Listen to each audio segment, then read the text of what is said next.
3 सालों में हम लोगों ने बांद्रा में विकास किया है, चाहे रोड हो चाहे नाली हो, और उसमें हम लोगों ने प्रमुख मुद्दा जो विकास को देखते हुए लिया है वो प्रधानमंत्री नामांकन की प्रक्रिया होने के बाद घर घर जाके जनसंपर्क कार्य काम अभी हमारे प्रत्याशी और माननीय हमारे अध्यक्ष महोदय जी के नेतृत्व में सब कार्य करते हैं। जनता के बीच में जा रहे तो काफ़ी समस्याएं हमको यहाँ मिल रही है। पूर्व यहाँ बीजेपी के पार्षद थे चुम्बन जोशी जी, जो कि अभी 3.5 साल तक उनका कार्यकाल रहा है। अभी हम नगर में निकले हैं, वार्ड नंबर 14 में प्रचार के लिए निकले हैं, तो काफ़ी समस्या जैसे नाली की समस्या सामने आ रही है, स्ट्रीट लाइट वार्ड में नहीं है, पानी की कुछ समस्याएं सामने आ रही है। तो निश्चित रूप से हमारा प्रत्याशी अगर यहाँ जीतता है तो हम ये सब पूरा गांव के सर्वेगार विकास करबन और पूरा जनता और कार्यकर्ता के साथ में चलबन, जो भी अगर समस्या रही पर खास ध्यान दूंगी और सिरमेंटीकरण पर हर चीज़ में मेरा वार्ड का जो भी है बचत काम मैं पूरा दिल खोल के करूंगी और मेहनत करूंगी ये काम पर कि अच्छा जनता मेरे साथ दे, आने वाला भविष्य में और मेरा साथ दे, ये प्रयास करूंगी।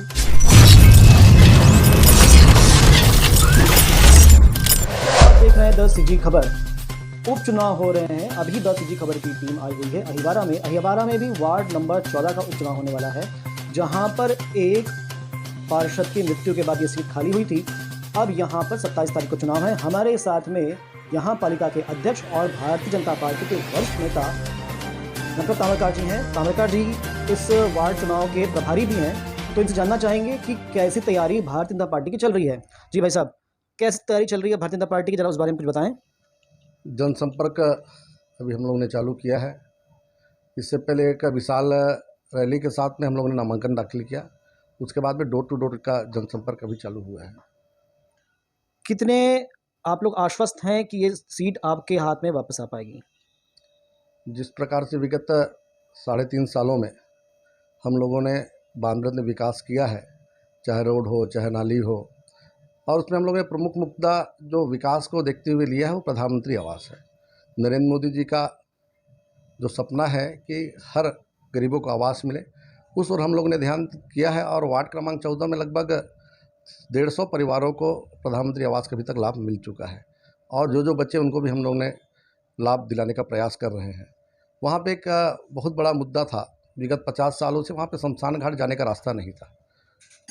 हम जब से अध्यक्ष बने, हमारी पूरी परिषद जब बनी, तो हम लोगों ने 50 लाख रुपए की राशि से वहाँ पर CC रोड हम लोगों ने निर्माण किया है। वहाँ पर लोगों का आने जाने का रास्ता को अच्छे से सुदृढ़ किया है। और ऐसे पानी की समस्या हो चाहे और कोई अन्य समस्या रहे, उसको पूरा करने का प्रयास किया गया है। सामान्यतः जब कोई चुनाव होते हैं तो इच्छुक बहुत सारे लोग होते हैं, पर जिनको इस बार आपने प्रत्याशी बनाया है, इन्हीं को क्यों तय किया? बांद्रा में स्वर्गीय चुम्बन जोशी जी थे, वो वरिष्ठ नेता थे हमारे, और उनके देहांत के बाद में उनकी जो धर्मपत्नी मीना जोशी, जिसको हमने प्रत्याशी बनाया, वो पूर्व पार्षद रही। 5 साल तक के उन्होंने बांद्रा का नेतृत्व किया है, जिससे पूरे बांद्रा में कार्य करने का उनको अनुभव है, और अनुभव के आधार पे पार्टी ने उनको टिकट दिया है। तो अभी हमारे साथ में मंडल के महामंत्री अनुज जी भी हैं। अनुज जी नगर निगम में लोक निर्माण विभाग के प्रभारी भी हैं। तो अनुज जी, कैसी तैयारी चल रही है भैया आपन के? अब तैयारी का बताओ मैं, हमारे पार्षद जी हमारे अध्यक्ष जी बता दी सब है। तो निश्चित रूप से नामांकन की प्रक्रिया होने के बाद घर घर जाके जनसंपर्क कार्य काम अभी हमारे प्रत्याशी और माननीय हमारे अध्यक्ष महोदय जी के नेतृत्व में सब कार्य करते हैं, हम सब लगे हैं। तो पार्टी की तैयारी कैसे है कि केवल आप मन लगे हो क्योंकि आप पार्षद हो और वो अध्यक्ष महोदय है? पार्टी की तैयारी कैसे है? पार्टी इस चुनाव कैसे लेते हैं? पार्टी में भी हमारे माननीय मंडल अध्यक्ष जी लीमन साहू जी आवा है, और स्वयं हमारे नगर पालिका के अध्यक्ष है, दुर्ग जिला भारतीय जनता पार्टी के उपाध्यक्ष है। तो निश्चित रूप से संगठन और सत्ता सब लगे हुए, वहाँ कहीं कोई किंतु परंतु वाले विषय नहीं। तो चलिए दोस्तों, अभी हम प्रत्याशी से भी बात करेंगे और कांग्रेस के प्रभारी से भी बात करेंगे। देखते हैं किस पार्टी की तैयारी कैसी है। दोस्तों, अभी हमारे साथ दुर्गा गजबीये जी हैं, ये नगर कांग्रेस कमेटी के अध्यक्ष भी हैं, तो कुछ इनसे भी जानकारी प्राप्त करेंगे। मैडम जी, पहला मेरा प्रश्न तो ये है कि नॉर्मली क्या होता है, जब चुनाव होते हैं तो प्रत्याशी बहुत सारे होते हैं, तो आपने डोमन लाल जी को ही प्रत्याशी क्यों बनाया? ऐसी क्या खास बात डोमन लाल जी में है जो आपने चयन किया? सबसे पहले तो इनकी सामाजिक पकड़ बहुत अच्छी है, और यहाँ ये एक बहुत ही कर्मठ एक कार्यकर्ता है। बहुत अच्छा इनका काम रहा है। पिछले बार भी हमने इनको प्रयास किया था, लेकिन किसी कारणवश हम इनको टिकट नहीं दे पाए थे। तो आज हमने इनको, माननीय मंत्री जी ने इनको ऊपर विश्वास जताया है और इनको आज चुनाव में उतारा है। जी। किन बातों को विशेष ध्यान आपकी पार्टी दे रही है जब आप लोग चुनाव प्रचार के लिए निकले हुए हैं? नॉर्मली क्या होता है कि उपचुनाव बहुत महत्वपूर्ण होते हैं और चूंकि आप लोग सत्ता में भी हैं तो किन बातों पर विशेष ध्यान आपका चुनाव प्रचार के बीच में है? आज जैसे हम लोग जनता के बीच में जा रहे हैं तो काफ़ी समस्याएं हमको यहाँ मिल रही है। पूर्व यहाँ बीजेपी के पार्षद थे चुम्बन जोशी जी, जो कि अभी 3.5 साल तक उनका कार्यकाल रहा है। अभी हम नगर में निकले हैं, वार्ड नंबर 14 में प्रचार के लिए निकले हैं, तो काफ़ी समस्या है, जैसे नाली की समस्या सामने आ रही है, स्ट्रीट लाइट वार्ड में नहीं है, पानी की कुछ समस्याएं सामने आ रही है। तो निश्चित रूप से हमारा प्रत्याशी अगर यहाँ जीतता है तो हम ये सब जो संकट आ रहा है, जो भी समस्या आ रही है, उसका समाधान हम लोग करेंगे। अहिवारा के उपचुनाव के इस सर्वेक्षण में अभी हमारे साथ में मीना चुम्बन जोशी जी हैं, जो कि भारतीय जनता पार्टी के प्रत्याशी हैं वार्ड नंबर 14 से। ये पहली बार पार्षद रह चुकी हैं और इस बार से चुनाव में उतरी हुई हैं। इनसे जानेंगे कि कैसे तैयारी चल रही है। मैडम बताएं, कैसी तैयारी आप लोगों की चल रही है? मेरा तैयारी बहुत अच्छा चल रही है। पार्टी वाले मेरे साथ है, मेरे विश्वास है, मैं जीत कर दिखाऊंगी। जो मेरे पति छोड़ कर गए हैं, 5 साल तो पूरा नहीं हो सका, 1.5 साल कार्यकाल उसका बचा है, उनके पर पार्टी के पर मैं अपना जो आया है जो विकास का काम मैं पूरा करूंगी करके। मेरी जनता मेरे साथ है, मैं जरूर पूरा करूंगी। आप एक बार पार्षद रह चुके हैं, हाँ। तो आपने पहले भी विकास काम करा चुके हैं, आपका अनुभव है। हाँ। तो अभी आप जब अगर जीत जाएंगे तो किन विषयों पर खास ध्यान देंगे, कौन सा विकास काम करवाएंगे? जल नल पर खास ध्यान दूंगी और सीमेंटीकरण पर, हर चीज़ में मेरा वार्ड का जो भी है बचत काम मैं पूरा दिल खोल के करूंगी और मेहनत करूंगी ये काम पर कि अच्छा जनता मेरे साथ दे, आने वाला भविष्य में और मेरा साथ दे, ये प्रयास करूंगी। अभी आपको आपकी जनता से कैसा सहयोग मिल रहा है? क्या लगता है, क्या बोलते हैं कि चुनाव जीत पाएंगे, नहीं जीत पाएंगे, कैसा लगता है? मेरे जनता जहाँ भी जाती हूँ, मेरे जनता बोलते हैं कि मैं जीत की ही खुशी मेरे को मिलेगी, ये लगता है मेरे को। बानबरत एक ऐसा गांव है जिसको दुर्ग संभाग के लोग सभी लोग जानते हैं। तो अभी तो जो हम देख रहे हैं विकास काम लगभग हो गया है, पर विपक्षी और भी ऐसा कुछ गिना रहे हैं कि यहाँ पे सड़क की व्यवस्था नहीं है, नाली की व्यवस्था नहीं है, लाइट की व्यवस्था नहीं है। तो इसकी काट क्या रखते हैं आप? इसके बारे में क्या कहना चाहेंगे? अभी सड़क लाइट सबका काम आ गया है, लाइट भी बन रही है, जल रही है, कभी कभी कुछ हो जाता है तो रुक जाती है। इसके लिए कोई भी अपोजिट आदमी कुछ भी बोल देते हैं, उनके पर कहना पर नहीं चाहिए।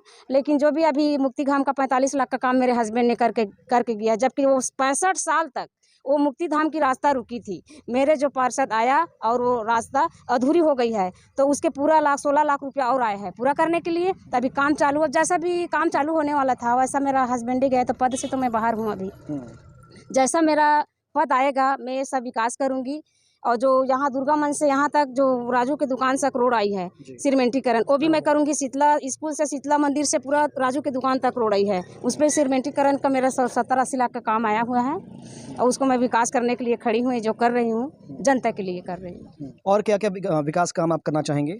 मेरे यहाँ भी कुछ लोगों को घाट जमीन है, रोड के ऊपर घाट जमीन बताया गया है, 50 ठो आवास आकर आ गया है, नाम पर आ गया है, लिस्ट घाट जमीन है करके रुक गया है। तो उसके प्रयास में मैं लगी हूँ, SDM कलेक्टर के पास जाऊंगी और जाती ही हूँ कि भाई कैसा भी मेरे गरीब जनता है, इन लोग कैसा भी सरकार, मोदी सरकार हमारे जो आवास जो दिए है आवास मत जाए, कैसा भी करके गरीब लोगों को आवास, छाया, छत की छाया मिलना चाहिए और लाइट जल, ये उसको जो अधिकार है उनको अधिकार मिलना चाहिए। इसके लिए मैं लड़ूंगी और जहाँ जाना पड़ेगा मैं जाऊंगी और खोल के मेहनत करके मैं उनको आवास, अपना अधिकार दिला। कुमार सिंह पटेल जी है जो यहाँ के कांग्रेस के प्रत्याशी है, तो जानने का प्रयास करबो कि भाई क्या क्या तय करे हन कि भाई जीते के बाद आप का करहु?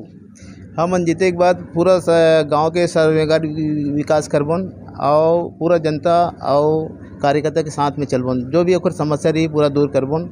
हमारे भूपेश सरकार है, हमारे कांग्रेस सरकार है, अब भूपेश हमारे कका है, अभी हमारे समाज में भी आ रही से, अभी रायपुर में बुलाए रहे, वो हमारे जतका मांग है पूरा करे है।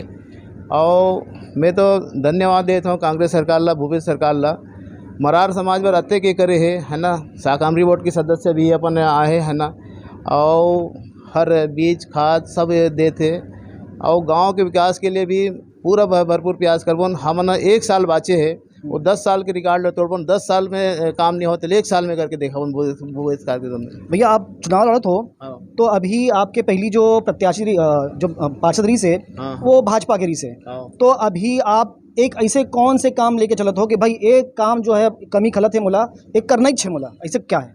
ये काम यही खलत है कि वो कार्यकर्ता ले लेके नहीं चलती है। गांव में अत्यधिक समस्या पड़े है ना, वो कोई पूरा समस्या के बारे में बताओ। कुछ समस्या जैसे कि रोड, नाली, सड़क है वो नहीं हो पाते है ना, और बहुत से काम है जो होते है ना, ओलर नहीं हो पात ओल करे बर की करत हन। अभी आप जब जनसंपर्क के लिए जात हो तो कैसे लोगों के आउटपुट है, कैसे विचार है, समर्थन मिलत है नहीं मिलत है, कैसे का है? समर्थन तो जनता के मिलत है। ओकर मन के कहना यह है कि विकास की गति है, नाली सड़क बिजली पानी के वैसा होना चाहिए, यही सब मांग रखत है। बोला तो नंबर और बहुत से मांग है वो सब पूरा करबन हमारे भूपेश सरकार के कांग्रेस सरकार के राज में। और अपन विधायक अपन रुद्र गुरु जी के आश्वासन से ही मोला टिकट मिले है दे ओकर लिए भी मैं धन्यवाद देता हूँ। बट प्रत्याशी के समर्थन के लिए समाज के लोग और बोर्ड के कार्यकर्ता भी आए हुए हैं, सदस्य भी आए हुए हैं, इनसे बात करेंगे। भाई साहब, कैसा प्रतिसाद मिल रहा है और क्या लग रहा है, चुनाव जीत पाएंगे? चुनाव निश्चित रूप से जीतेंगे। हमारा भूपेश सरकार है, रविंद्र चौबे जी हमारा कृषि मंत्री है, और हमारा रुद्र गुरु जी है, वो सब मिलकर चुनाव जीतेंगे। पूरा समाज हम एक तरफा जिताएंगे। आपको बता दें, दिनेश पटेल जी पटेल समाज के प्रदेश के सचिव भी हैं और इनकी मुख्यमंत्री से काफ़ी निकटता है। तो भैया एक बात बताओ, अगर मान लो भाई साहब चुनाव जीत जाते हैं तो और इनको यहाँ पर विकास कार्य के लिए कुछ दिक्कत आती है, आप कहीं ना कहीं से इनके लिए व्यवस्था करवाओगे कि नहीं? व्यवस्था बिल्कुल, हमारे माननीय रविंद्र चौबे जी हैं, माननीय मुख्यमंत्री जी हैं, इनसे हमारा संबंध है। शाकंभरी बोर्ड का मेंबर हैं हमारे दुखवा पटेल जी। बिल्कुल कहीं न कहीं कोई चीज़ के लिए सहयोग की ज़रूरत पड़ेगा, बिल्कुल हम सपोर्ट के साथ सभी आपके गांव के लोग और समाज के लोग सभी जाके उनके लिए हम आग्रह करेंगे। गाँव में इसी चीज़ के लिए कमी हो रहा है तो आप इनके फंड दीजिए, ऐसे करके ये सपोर्ट हम करेंगे समाज की तरफ से, गाँव की तरफ से।